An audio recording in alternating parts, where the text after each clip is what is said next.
सबसे पहले नजर डालते हैं आज की सुर्खियों पर। सामाजिक संस्था बंग बंधु द्वारा शहीद खुदीराम बोस की पुण्यतिथि के अवसर पर दी जाएगी श्रद्धांजलि। आगामी 17 अगस्त को किया जाएगा रक्तदान शिविर का आयोजन। KSMS स्कूल में किया गया अंडरस्टैंडिंग डिसलेक्सिया पर एक महत्वपूर्ण सत्र का आयोजन। शिक्षकों को किया गया जागरूक। जमशेदपुर में सामाजिक संस्था बंग बंधु के द्वारा देश की आजादी की जंग में मात्र 18 वर्ष की आयु में अपना बलिदान देने वाले अमर शहीद खुदीराम बोस की पुण्यतिथि पर 11 अगस्त को शहर के अन्य बंग भाषी संस्थाओं के साथ मिलकर मांगो गोलचक्कर स्थित उनकी प्रतिमा पर माल्यार्पण तथा रक्तदान शिविर का आयोजन किया जाएगा। संस्था की अध्यक्ष अपर्णा गुहा ने बताया कि उक्त तिथि को संस्था के सदस्य सुबह लगभग 9 बजे भुइयाडी दुर्गा पूजा मैदान में इकट्ठा होंगे। तत्पश्चात सभी लोग मांगो बस स्टैंड गोलचक्कर पहुंचेंगे तथा वहां अन्य बंग भाषी संस्था के सदस्यों के साथ हाथों में तिरंगा लेकर पद यात्रा करते हुए मांगो पुल के दूसरी छोर पर स्थित शहीद खुदीराम बोस की प्रतिमा तक पहुंचकर माल्यार्पण कर उन्हें श्रद्धांजलि देंगे। इस दौरान सभी बंग भाषी बंगला भाषा की उन्नति तथा शहीद खुदीराम के आदर्शों पर चलने का संकल्प लेंगे। अपर्णा गुहा ने बताया कि कार्यक्रम के एक दिन पूर्व 10 अगस्त की संध्या बेला में प्रतिमा स्थल की साफ सफाई, विद्युत सज्जा आदि की जाएगी। 11 अगस्त को सुबह से ही वहां देशभक्ति गीत बजाए जाएंगे। शहीद को श्रद्धांजलि देने के लिए 40 से अधिक संस्था के सदस्य व प्रतिनिधि शामिल होंगे। उम्मीद है कि लगभग 3000 लोग इसमें शामिल होंगे। साथ ही 17 अगस्त को शहीद की स्मृति में रक्तदान शिविर का भी आयोजन किया जाएगा। शहीद खुदीराम बोस के शहादत दिवस के उपलक्ष्य पर हम लोग 11 अगस्त को एक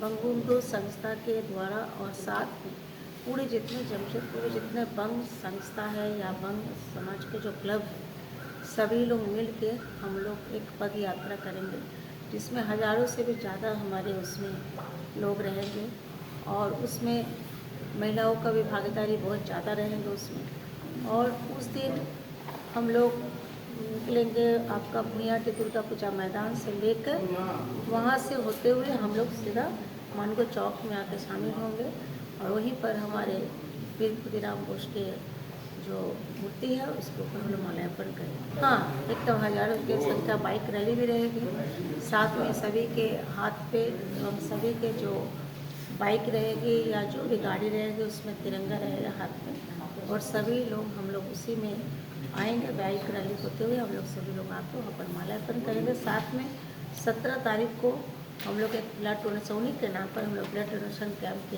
आयोजन किए हैं और जिसमें हम लोग रक्तदान शिविर में हम लोग लगभग नहीं भी तो 500 के करीब हम लोग लोगों के लिए हम लोग वहाँ पर रक्तदान कराएंगे। ये हमारी एक उद्देश्य है।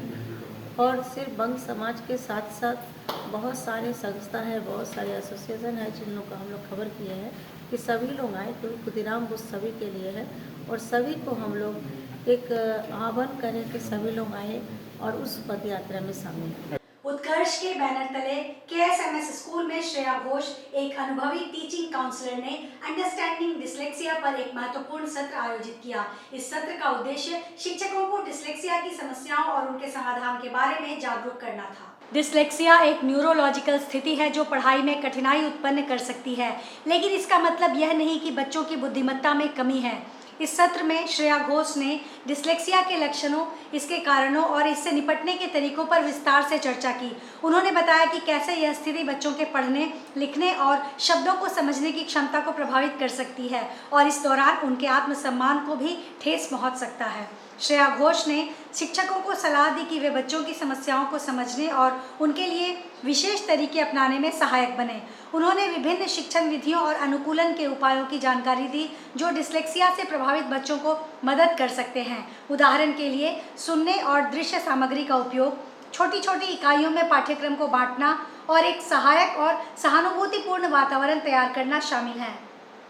इस सत्र ने शिक्षकों को नए दृष्टिकोण और रणनीतियों से परिचित कराया जिससे वे डिसलेक्सिया से प्रभावित बच्चों की बेहतर सहायता कर सकें। यह पहल न केवल शिक्षकों के लिए फायदेमंद थी बल्कि बच्चों की शिक्षा में सुधार के लिए भी एक महत्वपूर्ण कदम साबित हुई। घोष है, मैं DBMS इंग्लिश स्कूल से मैंने 12th स्टैंडर्ड तक पढ़ाई की है। उसके बाद मैंने चेन्नई में जाके मैंने BCom किया मद्रास यूनिवर्सिटी से। उसके बाद मैंने पढ़ाना शुरू किया। मैं पहले बैंक में काम करती थी, लेकिन उसके बाद मैंने चेंज किया। मुझे बैंक से जॉब सेटिस्फैक्शन नहीं मिल रही थी, तो मैं बैंक में काम करते वक्त ही मैं टीचिंग भी कर रही थी साइड से साइड। मैं 4 बजे तक बैंक में थी, उसके बाद मैं टीचिंग कर रही थी 8th स्टैंडर्ड तक, जहाँ पे जो बच्चे थे वो कोरिया और जापान से थे, जिनको इंग्लिश इतनी अच्छी से नहीं आती थी, और इंडिया में तो बिना इंग्लिश का इंग्लिश मीडियम स्कूल में अब पढ़ना बहुत मुश्किल है।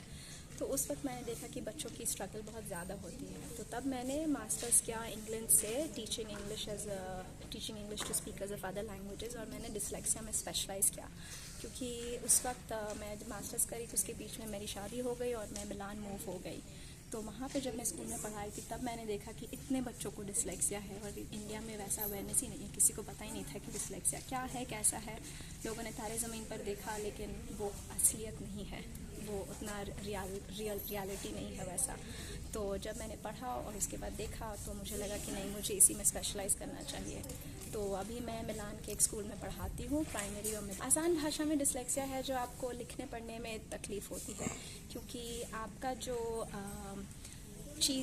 साउंड्स जो है, जो आवाज़ होते हैं लेटर्स के, मॉडिफाई करने में तकलीफ़ होती है। तो ऐसा नहीं कि आप बी को डी देख रहे हैं, आपको दिक्कत ये हो रहा है कि बी का जो इधर है एक सी है, इधर का सी उल्टा है, तो कौन सा क्या है उसमें दिक्कत होता है। और बी का डी साउंड्स का थोड़ा एक जैसा होता है, तो उसमें दिक्कत होता है। ऐसा नहीं कि हम बी को डी देख रहे हैं, जिसको डिसलेक्सिया है वो बी को बी ही देखता है, लेकिन उसका साउंड समझने में, याद करने में मुश्किल होता है। तो उनका जो दिमाग, जो प्रोसेसिंग स्पीड होता है वो भी काफ़ी स्लो होता है। तो जिस स्पीड पे जिसको डिसलेक्सिया नहीं है वो जल्दी जल्दी पढ़ सकता है, उसका कॉम्प्रिहेंशन भी बहुत अच्छा होगा, वो लिखने में भी बहुत तेज़ होगा।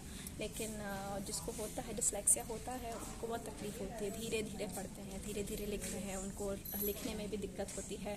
फिर उनकी जो इमोशंस होते हैं उसमें भी उनको दिक्कत होती है, कि उनको एंग्जाइटी हो जाता है कि हम नहीं कर पा रहे हैं, तो वो दुखी हो जाते हैं, उनका सेल्फ एस्टीम होता है काफ़ी लो हो जाता है, और कुछ केसेस में उनको डिप्रेशन भी हो सकता है। छोटे बच्चों में होता है। केनरा बैंक TRF ब्रांच के द्वारा हाउसिंग लोन शिविर लगाया गया। मात्र 15% देकर अपने सपनों का घर बुक करें, बाकी रकम घर में प्रवेश करने के समय।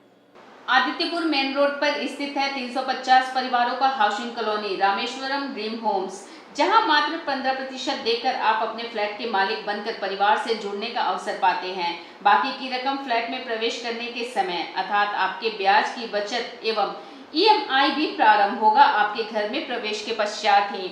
एक अच्छे परिवार के लिए सारी सुख सुविधाएं उपलब्ध हैं। मेन रोड स्थित हाउसिंग कॉलोनी में सभी लोग मिलजुल कर छठ पूजा, विश्वकर्मा पूजा, दुर्गा पूजा और भी सभी पर्व त्योहार बहुत ही हर्ष उल्लास के साथ मनाते हैं। ग्राउंड फ्लोर पर 10,000 स्क्वायर फीट के इवेंट एवं सोशल एक्टिविटी एरिया है और सभी आधुनिक सुविधा के साथ उपलब्ध है।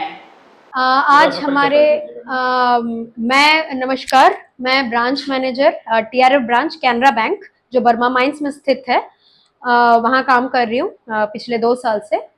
तो हम लोग के यहाँ जो है आज हाउसिंग लोन का कैंप लगा है। बेसिकली ये कैंप लगाए हैं रामेश्वरम हाउसिंग सोसाइटी जो आदित्यपुर में स्थित है, वो लोग लगाए हैं ताकि आप एक बढ़िया घर भी मिले आप लोग को, और साथ ही में कैनरा बैंक का हाउसिंग लोन मिले। जो कैनरा बैंक का हाउसिंग लोन है उसका रेट ऑफ इंटरेस्ट जो है अभी सारे बैंक्स में से आप अगर कंपेयर करेंगे तो सबसे कम है, जो कि 8.4% से शुरुआत है, और आप आराम से, आपका लोन प्रोसेस होने में भी बिल्कुल दिक्कत नहीं होगा। आप लोग बस अपना इनकम प्रूफ लाइएगा और उससे जो है आपका हाउसिंग लोन आराम से हो जाएगा, और बहुत कम समय में हो जाएगा। प्रोसेसिंग चार्जेस में तो डिस्काउंट है ही आपका, साथ ही में डॉक्यूमेंटेशन चार्जेस आपका बिल्कुल मुफ्त है, कोई चार्ज नहीं है उसमें। इसके अलावा आपके गाड़ी के लोन हो गए, आपका पर्सनल लोन हो गया जो सैलरीड एम्प्लॉयज को मिलता है, और आपके FDs हो गए, सबका रेट ऑफ इंटरेस्ट यहाँ जो है लोन्स के बहुत सस्ते में मिलेगा आपको, और आपको बहुत वैल्यूएबल भी लगेगा। सिरगोड़ा के सूर्य मंदिर परिसर सरोवर के पास महागंगा आरती का आयोजन किया गया। यह आयोजन सावन माह के अवसर पर किया गया था। इस महागंगा आरती में उड़ीसा के महामहिम राज्यपाल रघुवर दास अपने पूरे परिवार के साथ शामिल हुए। वहीं इस महागंगा आरती को देखने के लिए हजारों की संख्या में श्रद्धालु उपस्थित थे। सभी ने गंगा आरती का आनंद उठाया। बनारस से आए पुरोहितों की टीम ने पूरे विधि विधान के साथ मां गंगा की आरती की। वहीं इस आरती को देख सभी श्रद्धालु मंत्रमुग्ध हो गए। इस मौके पर महामहिम राज्यपाल रघुवर दास ने भी मां गंगा की आरती अपने परिवार के साथ की। इस अवसर पर उन्होंने कहा कि बनारस या फिर ऋषिकेश में लोग मां गंगा की आरती देखते हैं, मगर जमशेदपुर के लोगों को सावन माह में मां गंगा की आरती देखने का सौभाग्य प्राप्त हुआ। उन्होंने इस आयोजन के लिए सूर्य मंदिर कमेटी को धन्यवाद दिया है। भारत एक आध्यात्मिक देश है और सनातन धर्म एक ऐसा धर्म है जो भी सभी धर्मों को सम्मानित करता है।